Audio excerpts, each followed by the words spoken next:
अऊज़ुबिल्लाहि मिनश्शैतानिर्रजीम बिस्मिल्लाहिर्रहमानिर्रहीम अल्लाहुम्मा सल्ली अला मुहम्मद व अला आलि मुहम्मद। अस्सलाम वालेकुम। मैनेजरियल अकाउंटिंग की लेक्चर सीरीज़ में चैप्टर 1 हम डिस्कस कर रहे हैं बेसिक कॉन्सेप्ट्स का, और कॉस्ट के डिफरेंट कॉन्सेप्ट्स के ऊपर डिस्कशन चल रही है हमारी। तो आज बड़ी इंपॉर्टेंट डिस्कशन है कॉस्ट बिहेवियर के हवाले से।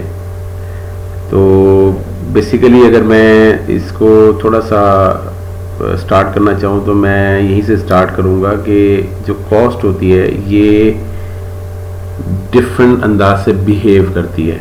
अच्छा, अब यह बिहेव से क्या मुराद है?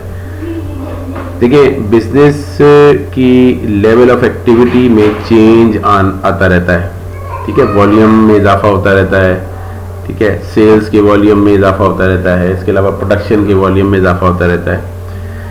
तो हम देखते ये है कि जो बिजनेस की लेवल ऑफ एक्टिविटी है या वॉल्यूम है, जिसे हम कहते हैं जेनेरिकली, हम वॉल्यूम की टर्म ज़्यादा फ्रीक्वेंटली इंडस्ट्री में भी यूज़ करते हैं और वैसे हम इसको लिटरेचर में भी यूज़ करते हैं। तो वॉल्यूम के चेंज होने से कॉस्ट किस तरह रिएक्ट करती है, बिहेव करती है, ये बिहेवियर पैटर्न स्टडी करना बड़ा ज़रूरी होता है। कॉस्ट की कंट्रोलिंग या कॉस्ट को आइडेंटिफाई करना या कॉस्ट के बारे में कोई फैसले करना, डिसीजन मेकिंग करना, स्ट्रेटजी डेवलप करना, ये उस वक्त ही मुमकिन होता है जब हम कॉस्ट बिहेवियर को अंडरस्टैंड करते हैं और कॉस्ट को बिहेवियर पैटर्न के मुताबिक हम क्लासिफाई करते हैं। तो हम एज अ कॉस्ट अकाउंटेंट या मैनेजरियल अकाउंटेंट, हमारा ये रोल होता है कि डिफरेंट कॉस्ट एलिमेंट या डिफरेंट कॉस्ट जो मैन्युफैक्चरिंग फ्लोर पे या एक बिजनेस कंसर्न के अंदर इंकर हो रही हैं, उनका एक पैटर्न डिस्कस करना है और इवेल्युएट करना होता है, और उनका बिहेवियर आइडेंटिफाई करना होता है कि वो फिक्स है या वेरिएबल है, ठीक है। अच्छा, अब यहां मैंने देखिए फिक्स और वेरिएबल की टर्म आपके सामने रखी है। तो बेसिकली कॉस्ट के दो ही बिहेवियर हैं, या तो वो फिक्स्ड होगा या वो वेरिएबल होगा। और ये जो वेरिएबल और फिक्स का होना है, ये लेवल ऑफ एक्टिविटी के साथ है। जैसे मैंने यहाँ पे लिखा भी हुआ है कि how a cost will react to changes in the level of business activity, the total variable cost change when activity changes. अच्छा, यहाँ पे ना एक बड़ा मिसकंसेप्शन है, मैं आगे जाके इंशाल्लाह इसे क्लियर भी करूंगा कि वेरिएबल कॉस्ट टोटलिटी में चेंज होती है और फिक्स कॉस्ट टोटलिटी में अनचेंज रहती है।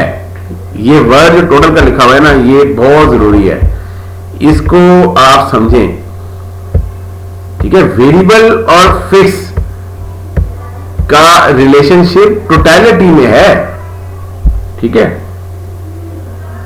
पर यूनिट में ये रिलेशनशिप डिफरेंट हो जाएगा, ठीक है। मैं भी आगे आगे एक्सप्लेन करता हूं, लेकिन आपने जब एक बात करनी कि ये कॉस्ट वेरिएबल है तो आपने इन टोटलिटी देखना है, ठीक हो गया।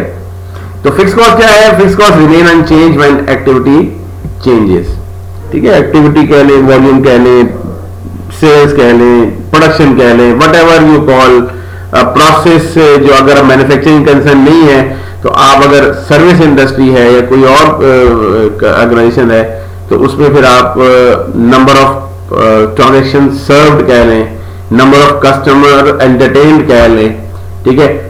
जो भी आपकी एक्टिविटी है, ठीक है, what ever you name it.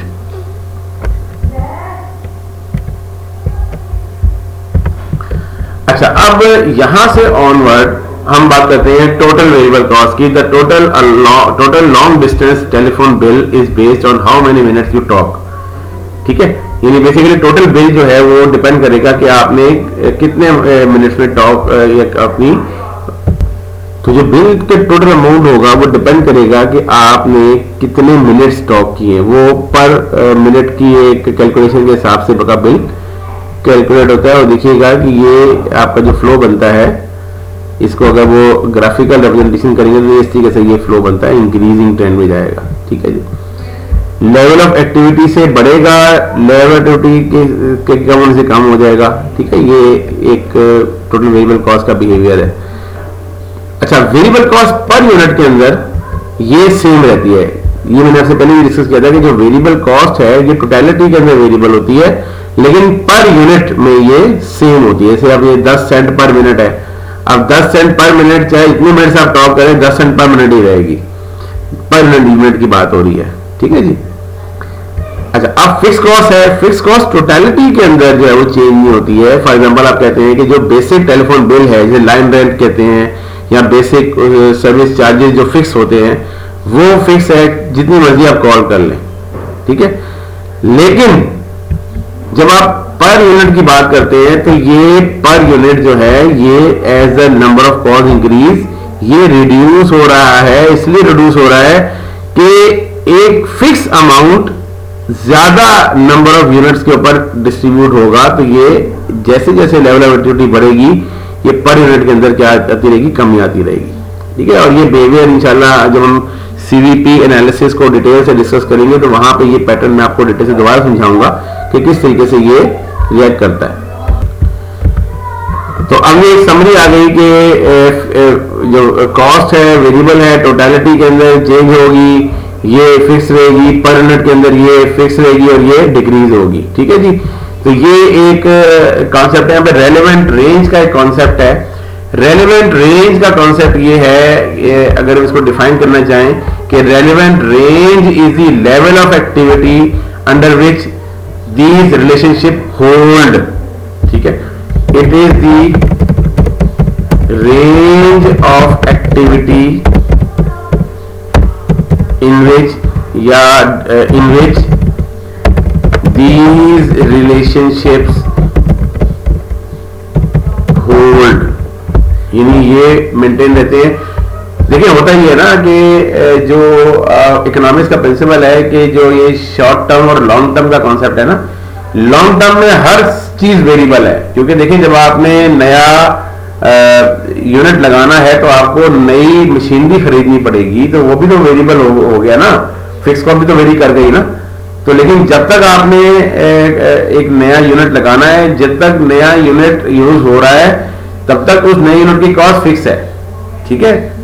तो रेलेवेंट रेंज क्या है? रेलेवेंट रेंज ये है कि जहां पे जिस रेंज ऑफ एक्टिविटी में ये रिलेशनशिप होल्ड रहेंगे ये रेलेवेंट रेंज कहलाएगी। तो यहाँ पे हम लेक्चर को स्टॉप करते हैं, इंशाल्लाह नेक्स्ट किसी लेक्चर में इसे कंटिन्यू करेंगे। उस वक्त तक के लिए अल्लाह हाफिज, अस्सलाम।